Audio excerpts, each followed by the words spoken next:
It may never have occurred to you that you can buy air, or rather, air rights. But you can, and since it's been in the news of late, let's find out what they are and why anyone might want them with lawyer Patrick Devine, certified specialist in municipal law and partner with Devine Park LLP. Welcome. Hi, it's nice to have you here. It's nice to be here. This is so interesting. I had no idea that this was even a thing. So let's start at the very beginning. What are air rights? Air rights are, as they sound, they're the right to own airspace, and everybody who owns property has air rights. That is, not only do you own on the ground, ground level, but you own technically everything up to the heavens, which is all of the airspace, and you also own everything down to the center of the earth, below. What if you live in a condo? In a condo, your space is limited to the space of your unit and together with other common elements that are there. But it's not without limit. That is, you may own this space, but that doesn't mean you can necessarily use it. And the reason for that is municipal zoning bylaws. Zoning bylaws place limitations on how high a building can be built. And this is through the city? Yes, throughout the city and throughout the province under the Planning Act. So if I live in a really nice condo and I have a beautiful view, do I own that view? No. There used to be something 300 years ago called a right to a view. It was a common law right. But it was determined by the courts that if everyone had a right to a view, nothing could ever be built because you could, say, well, you can't build a building because I want that view.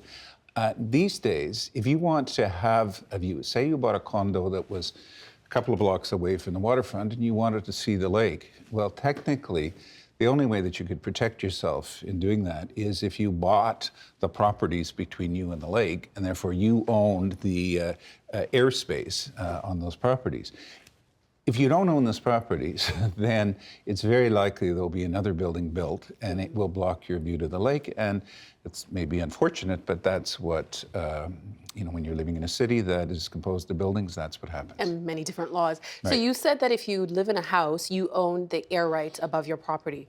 So does that mean that if I have a house, I can build up as high as I want? Or? No, that's where zoning comes in.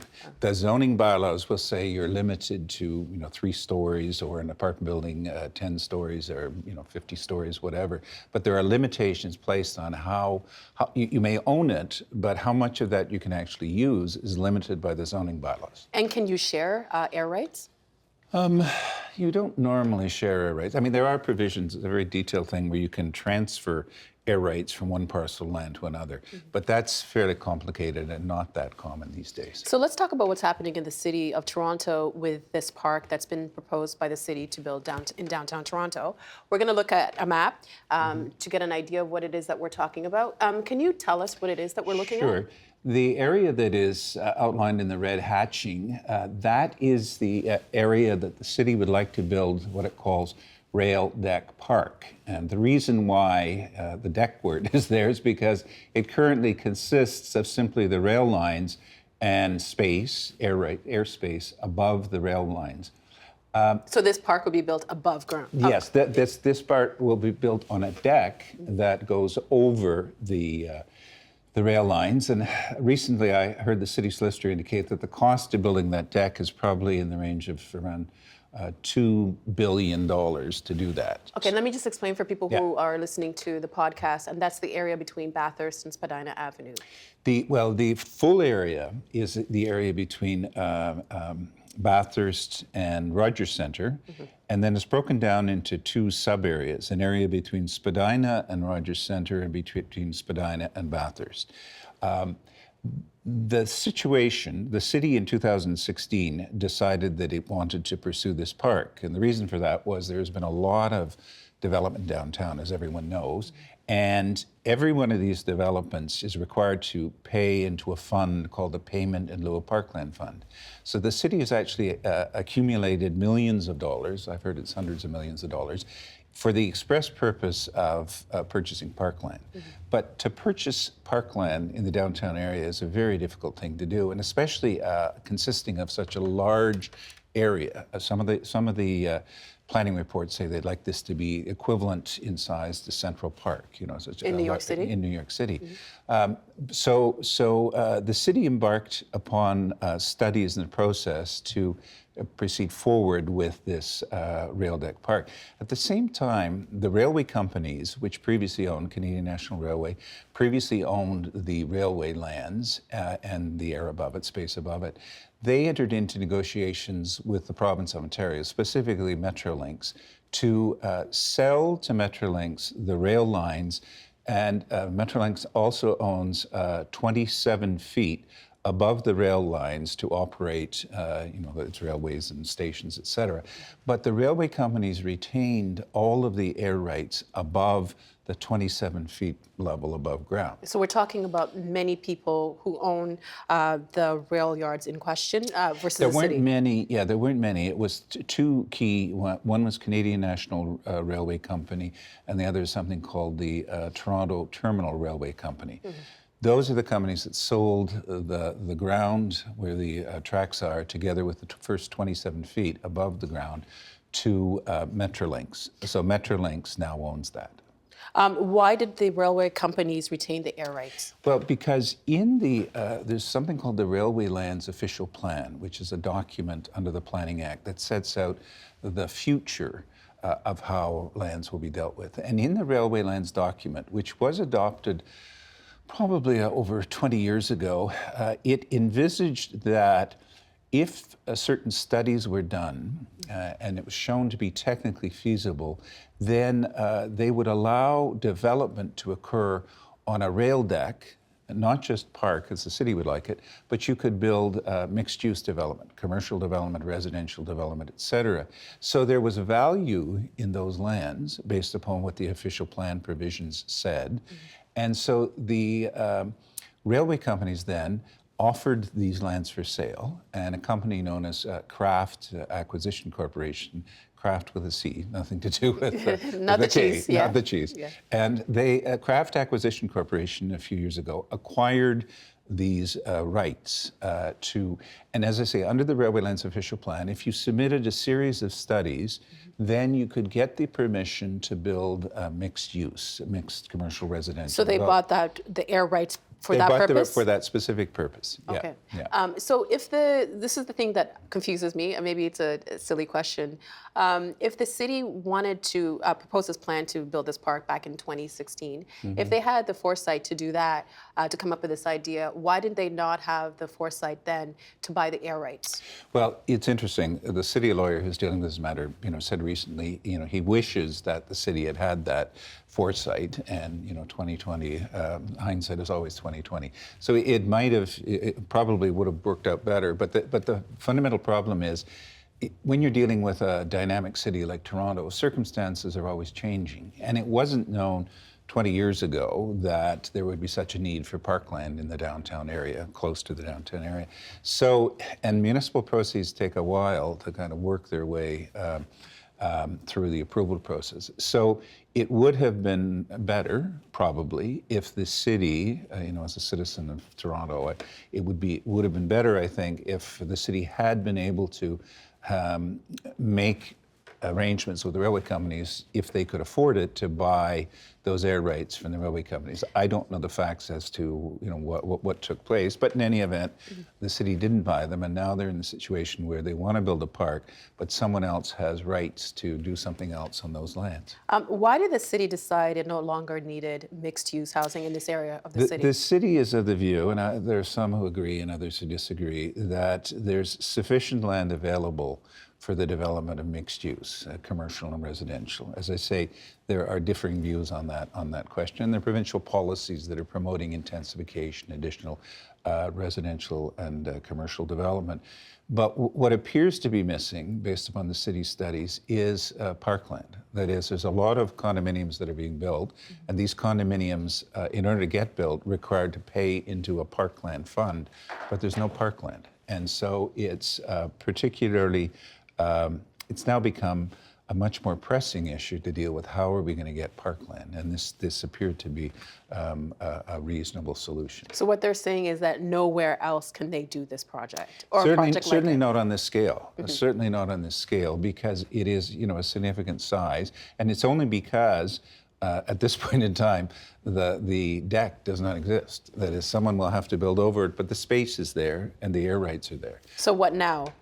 Well, at this point in time, the two sides, and the sides would be City of Toronto and Kraft, are in litigation over what are the planning instruments or documents that should govern these air rights.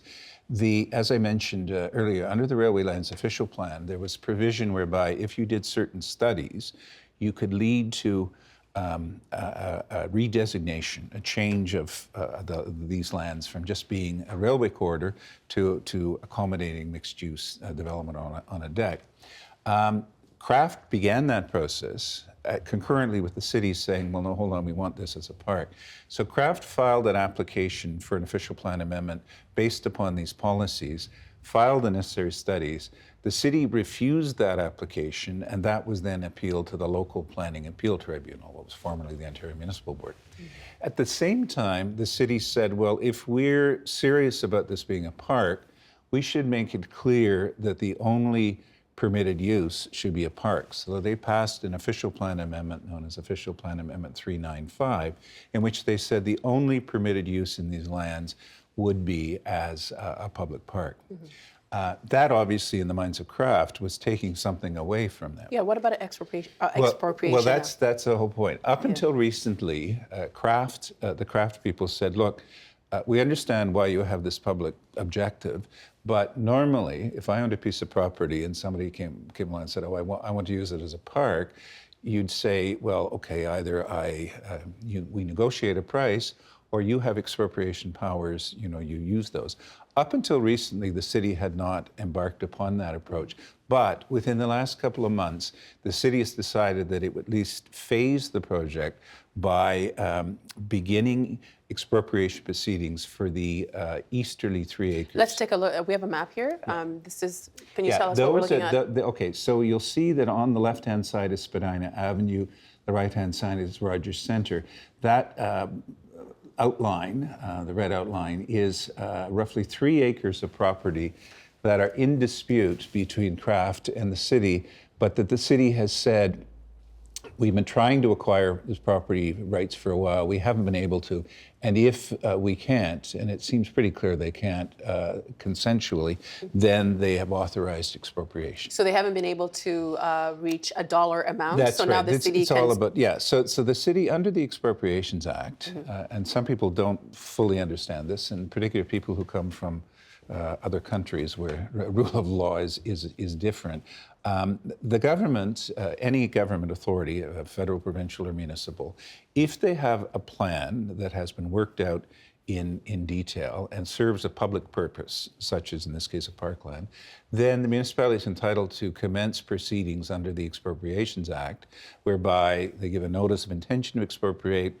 There's some interim proceedings that can take place, but generally, if a municipality wants to acquire property and there is a valid public purpose, and it's not the purpose is not challenged, they can do so. They can do so. And so they would say that we think the land is worth this much, and then they would.